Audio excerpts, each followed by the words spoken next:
5 on your side at 4. Focused on you. Now at 4, we begin with a live look over Arnold. A severe thunderstorm warning is now in effect just south of St. Louis.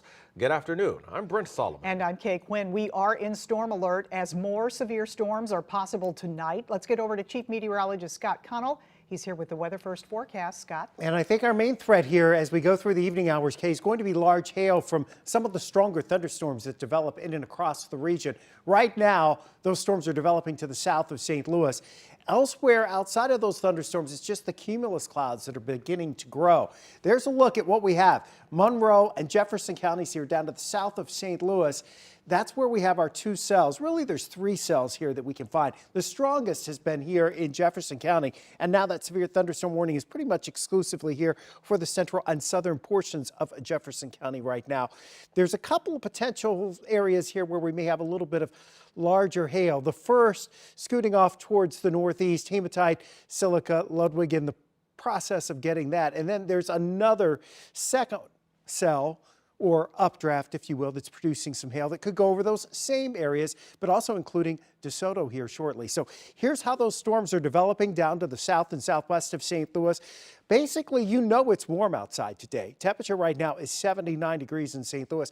The humidity has been a limiting factor for these storms to be any stronger than they are, but warmer, more humid air to the south of us being lifted over the air that's here is pulling up enough instability to create some of these thunderstorms, and they'll continue to develop generally along that line south and southwest of St. Louis and then creep into the metro area through this evening, with large hail being the main threat. Not to say there won't be some downpours and gusty winds, but large hail out of those core of the heaviest storms is going to be what causes our problems tonight. So a severe thunderstorm watch in effect until 11 o'clock. We'll stay in storm alert and we'll keep you updated throughout the evening, Kay.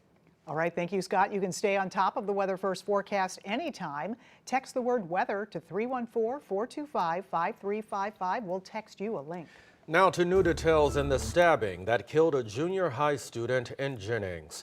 Today, police identified the victim as 14-year-old Justin Brooks. The stabbing happened yesterday afternoon, not far from Jennings Junior High School.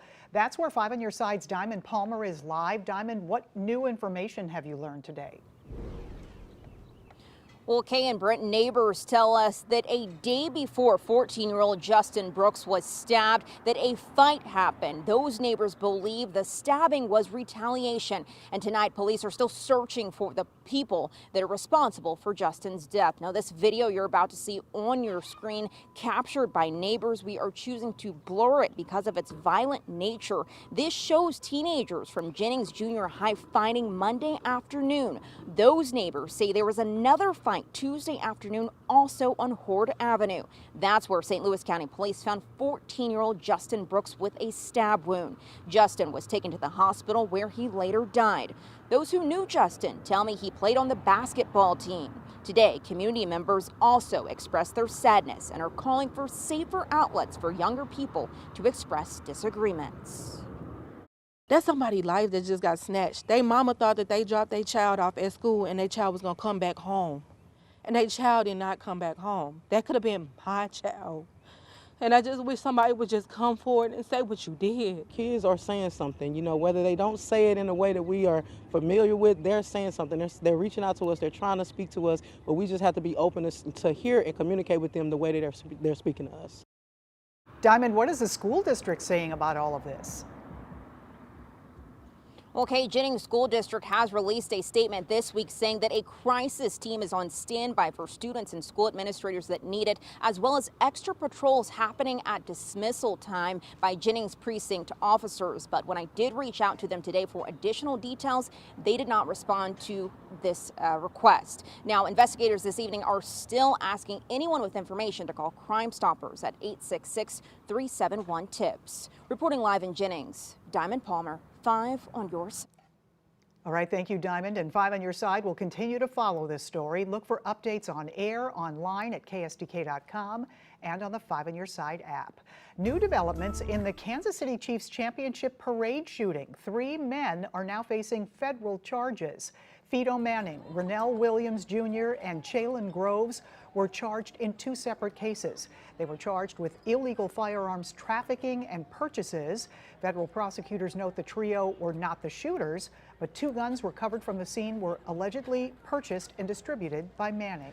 Now to the search for a missing Mizzou student from Springfield, Missouri. Riley Strain was last seen Friday night in downtown Nashville after getting kicked out of a bar. Surveillance cameras captured the 22-year-old stumbling in the street. Riley eventually crossed a road near the Cumberland riverfront. The owner of a smoke shop says he saw the young man but didn't think to call for help. After 2 days, his mother was here. She asked me, she was crying. She asked me about him. If I seen him, I told her I seen him outside, walking that way, but I didn't see him after that. Riley's family says he was kicked out of Luke's 32 Bridge, which is owned by country singer Luke Bryan. The singer posted on Instagram that he is providing security camera footage to aid in the search, and he is praying for his safe return. Major road construction is coming to the bi-state that could impact your commute to downtown St. Louis. That's right. Today, the Illinois Department of Transportation announced patching and resurfacing in both directions of Interstate 5564 across the Poplar Street Bridge all the way to the I-70 interchange. That work will require multiple interstate closures. To minimize the impact, construction will be carried out over 6 weekends, starting next Friday with the eastbound lanes. We want this done before Memorial Day, and that's why we have chosen the weekend closures. It is the safest, fastest, and it happens to be the cheapest form or the method to implement this work. You are asked to use alternative routes, including the I-70 Stan Musial Bridge and the McKinley Bridge during construction.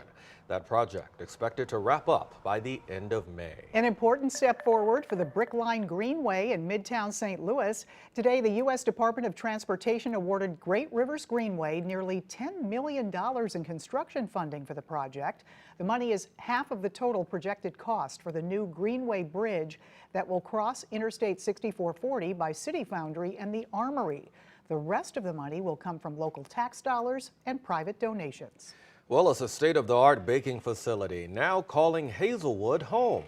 This morning, Marson Foods cut the ribbon on the $35 million bakery and distribution center. It's brand new.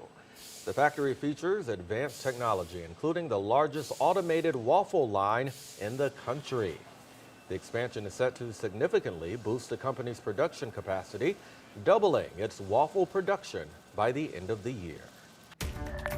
It's a whole new way to experience the St. Louis Zoo when you can see this massive interactive light-up display. And the House voting for a move that could ban TikTok. How the social media app is fighting back.